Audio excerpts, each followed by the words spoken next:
Bonjour et bienvenue au podcast Ton Tremplin. Je m'appelle Mélissa Plante. J'espère que tu passes une agréable journée.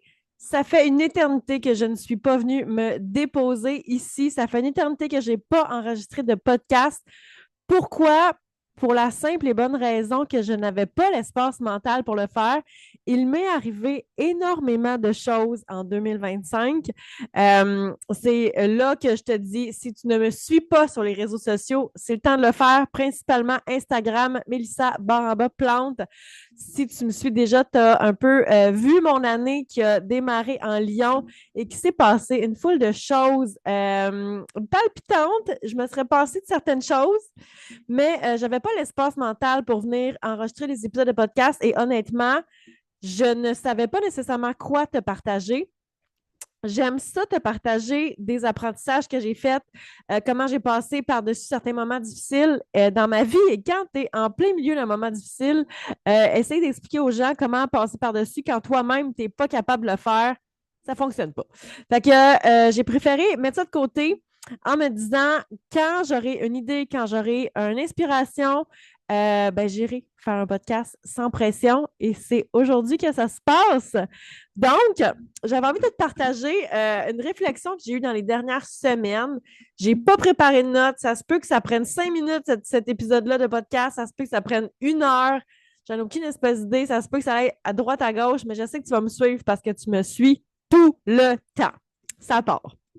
Donc, comme tu sais, tu t'en rappelles, j'ai eu une grosse année pivot en 2024.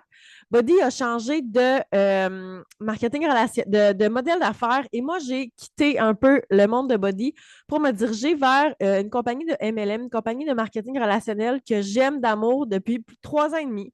J'utilisais les produits depuis 3 ans et demi et j'ai décidé d'aller vers cette compagnie-là parce que j'adore travailler en équipe, j'adore avoir cette communauté-là, j'adore avoir cet esprit d'entraide-là. Je ne repasserai pas au travers de toute l'histoire parce que j'en ai déjà beaucoup parlé, mais je voulais te faire cette mise en situation-là parce que ça part de ce que je veux te partager aujourd'hui. Donc, suite à ça, j'ai amené certaines choses dans ma nouvelle compagnie, des choses que je faisais avec Body. J'ai laissé tomber des choses que je n'aimais pas, qui ne fonctionnaient pas, et j'ai mis sur pied des nouvelles choses, des nouveautés. Et depuis janvier, j'ai instauré une to-do list business de façon journalière. Donc, à chaque jour, je partage ce que moi, je fais dans ma business à mon équipe. Donc, aux femmes qui sont conseillères dans mon équipe, qui veulent avoir une business grandissante. Dans notre univers, on dit qu'il y a 3 sortes de conseillères. Il y en a 4, en fait. Il y en a une qui veut les rabais, simplement, qui s'inscrit comme conseillère pour avoir des rabais. Il y en a une qui est conseillère et qui veut marcher dans sa business. Donc, elle veut accompagner ses amis, elle veut accompagner ses collègues de travail dans leur parcours skincare, parcours beauté, tranquillement, à son rythme, avoir des rabais. Ça lui convient. J'ai la joggeuse. Elle veut un peu plus. Elle veut une pace substantive, elle veut aider les gens, elle veut avoir des clientes, elle veut démarrer son équipe. Et j'ai la coureuse qui, elle, veut tout. Elle veut les voyages, elle veut les cadeaux, elle veut le salaire qui vient avec, elle veut l'équipe, elle veut les retraites, elle veut les clientes, elle veut la croissance personnelle, elle veut littéralement tout, tout, tout, tout, tout. Donc, je partage à celles qui veulent, donc je te dirais les joggeuses et les coureuses, une to-do list. Et ce sont tous des actions que moi, je fais au quotidien. Donc, je ne te partage pas quelque chose que moi, je ne ferais pas. Et on a mis ça sur pied. Donc, à chaque jour, les femmes ont leur to-do list qu'elles adaptent selon leurs propres objectifs, leur propre horaire, leur bon vouloir aussi. Des fois, c'est des suggestions plus qu'autre chose. Et on a ça 7 jours par semaine. Donc, 7 jours par semaine, les femmes ont leur to-do list. J'ai adapté au week-end, j'ai adapté aux jours fériés. Ne t'en fais pas, là, je ne suis pas folle non plus. Comme je t'ai dit tantôt, je partage ce que moi, je fais. OK? Je ne vais jamais te partager euh, une liste de 8 pieds quand on est le 25 décembre. Tu comprends? Donc, j'ai mis ça sur pied en décembre. Et il y a quelques semaines, mon amie Isa, on la salue, ma belle Isa Lamour, nous a partagé qu'elle scrollait beaucoup sur les réseaux sociaux et qu'elle avait pris conscience que chaque fois qu'elle scrollait Facebook, Instagram, TikTok, name it. Elle trouvait que sa volonté diminuait, que son organisation diminuait, que son énergie diminuait. Puis elle voulait un peu changer ça. Et là, on s'est mis à parler de ça. On s'est rendu compte qu'elle n'était pas toute seule dans cette situation-là. On a essayé de trouver des solutions et on est parti de là. Et suite à ça, on a eu une activité, un week-end de filles, et j'ai mentionné pendant notre voyage en voiture à quel point je trouvais que ma mère était une femme exceptionnelle. Je t'en ai déjà parlé, je trouve que ma mère, c'est une des personnes les plus travaillantes dans la vie que je connaisse. Ma mère a travaillé presque toute sa vie, toute sa carrière, presque 7 jours par semaine, des fois 6 jours, des fois 7. Des fois des 8 heures, des fois des 10 heures, des fois des 12 heures. C'est une femme extrêmement travaillante et c'est une femme aussi qui a une maison rangée, les amis, comme vous n'avez même pas idée. Je vais me prendre de l'eau et là, il me manque une main. C'est une femme qui a maintenu sa maison. J'étais forte, hein? J'étais capable de. Je vais prendre une gorgée d'eau plus tard. C'est une femme qui a maintenu sa maison rangée, impeccablement propre depuis toute ma vie. C'est pas compliqué. On a eu des animaux, on a eu des chats, des chiens, des cochons d'Inde, des perruches, des serins.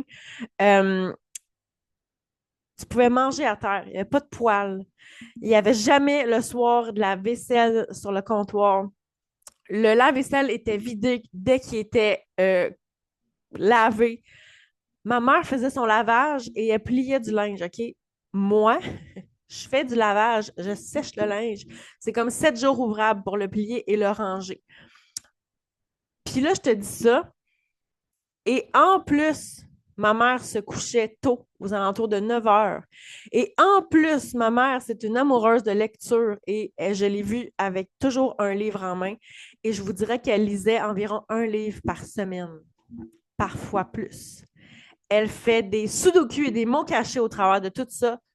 Toute ma vie, j'ai vu ma mère comme ça. Et je disais à mes amis, ma mère, elle est extrêmement travaillante, mais je ne comprends pas comment elle a fait.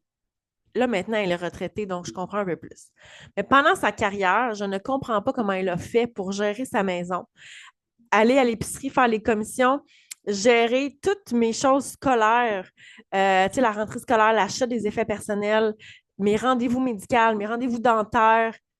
Je ne sais pas comment ma mère a fait pour tout faire ça en travaillant 6 à 7 jours par semaine et en se couchant avant 9 heures et en lisant des livres et en faisant des sudoku et des mots cachés. Ceci étant dit, je ne retiens pas d'elle parce que je suis un gros zéro en sudoku, je comprends rien. Donc, je disais ça aux filles et ça nous a apporté la réflexion des réseaux sociaux. Donc là, si tu me suis, on revient à ce que ma belle Lisa nous avait partagé, que quand elle scrolle les réseaux sociaux, elle remarque une baisse d'énergie, une baisse de motivation, une baisse de concentration, une baisse de focus, une baisse de tout. Si on ramène ça à ma mère, ma mère a 69 ans, bientôt 70, n'a pas vraiment connu cette période-là de Facebook. Ma mère n'a pas de Facebook, ma mère n'a pas d'Instagram, ma mère n'a pas de TikTok. Ma mère n'a pas d'Internet, OK? Mes parents ont une antenne parabolique parce qu'ils sont en campagne. Et ma mère n'a pas vécu cette ère de réseaux sociaux-là. Ça ne l'intéresse pas. Ils ne veulent pas avoir Internet. Ça ne donne rien. Mais mon questionnement et mon raisonnement est, est-ce que ça ne serait pas intimement lié le fait que ma mère a géré toute sa vie d'une main de maître, toutes les tâches d'une maison possibles et imaginables, une famille, des animaux, en ayant des passe-temps et en dormant. Et moi, en 2025, j'ai de la difficulté à garder une maison rangée. Les tâches ménagères entre vous et moi, c'est pas ma passion, OK? Mais est-ce que c'est supposé me prendre 7 jours ouvrables pour plier du linge et le ranger? Je soulève le questionnement et il n'y a pas de bonne ou de mauvaise réponse. Il n'y a pas de bonne façon de faire. Si ça te prend 10 minutes de plier ton linge une fois que la sécheuse est sonnée, c'est correct. Si ça te prend 2 semaines, c'est correct. Moi, en ce moment dans ma vie, ce pattern-là me dérange. C'est pour ça que je me soulève la question moi-même. C'est pour ça que je tenais à enregistrer ce podcast-là parce que j'espère que dans 1 an, dans 2 ans, je vais me réécouter et il y aura des changements qui auront eu lieu. Est-ce que c'est parce que je perds mon temps sur les réseaux sociaux? Est-ce que c'est parce que je me suis laissée envahir un peu là-dedans? Il y a une partie de moi qui a envie de dire, ben Mélissa, tu as une business sur les réseaux sociaux, donc tu dois être présente. Je suis 100% d'accord avec cette partie-là. Il y a aussi une partie de moi qui aime ça scroller puis qui aime ça regarder des recettes puis des niaiseries puis des jokes sur les réseaux sociaux. Et là, je me dis, il faut faire la part des choses. Est-ce que c'est cette partie-là que je perds énormément, énormément, énormément de temps quand je pourrais justement lire un livre, quand je pourrais peut-être plier du linge, quand je pourrais aller marcher avec mes chiens, aller faire un jogging de 3 kilomètres, un jogging de 5 kilomètres, un jogging de 2 kilomètres. Oui, tu peux partir faire du sport pendant 10-15 minutes. Tu peux, dans ta pause, aller faire le tour du bloc. Tu n'es pas obligé d'aller sur ton cellulaire, scroller TikTok, tu comprends? Donc, j'ai envie ensemble qu'on se pose la question et qu'on réfléchisse à ça. Puis aujourd'hui, c'est plate, mais je n'ai pas de réponse à te donner parce que je n'ai pas de réponse pour moi non plus. Je me rends compte que j'ai énormément de grands objectifs business. J'ai une nouvelle voiture que j'aimerais que ma business, que mes routines beauté servent à payer. J'ai envie d'avoir une liberté d'horaire. J'ai envie d'avoir une liberté financière. J'ai envie de peut-être changer de travail. Et je sais que si je perds mon temps à scroller pour rien les réseaux sociaux, je n'arriverai pas à ces objectifs-là. Donc oui, je veux me poser la question. Et je te pose la question à toi aussi parce que là, en date d'enregistrer l'enregistrement, d'enregistrer le podcast, on est rendu au mois de mai 2025. Et tu as probablement pris des résolutions en janvier, en février. Tu es peut-être extrêmement prêt d'accomplir ces résolutions-là, mais tu es peut-être aussi extrêmement loin. Qu'est-ce que tu as abandonné en chemin? Qu'est-ce que tu as laissé tomber? Qu'est-ce que tu as, je voulais dire, pas fait. C'est vrai, tu ne l'as pas fait. Mais qu'est-ce que tu as priorisé avant de prioriser ton objectif? Dans les dernières semaines, moi, j'ai un peu priorisé ma santé mentale. Mais j'ai aussi priorisé un peu de paresse parce que je me couche très tard et je me repose pas. Et je me couche tard, mais je me couche pas nécessairement tard parce que je fais les choses qu'il faut que je fasse et que je dois faire. Je me couche tard parce que j'ai pas fait les choses que je devais faire plus tôt dans ma journée. Je sais pas si tu vois la nuance. Donc, je te pose la question. Est-ce que tu te rapproches à chaque jour des objectifs que tu t'es fixés en janvier, février ou peut-être même hier? Ou est-ce que tu priorises d'autres actions qui ne vont pas t'amener où est-ce que tu veux aller? Là-dessus, je te laisse réfléchir. Puis on se reparle très bientôt. Allez, ciao, ciao. Merci d'avoir été à l'écoute.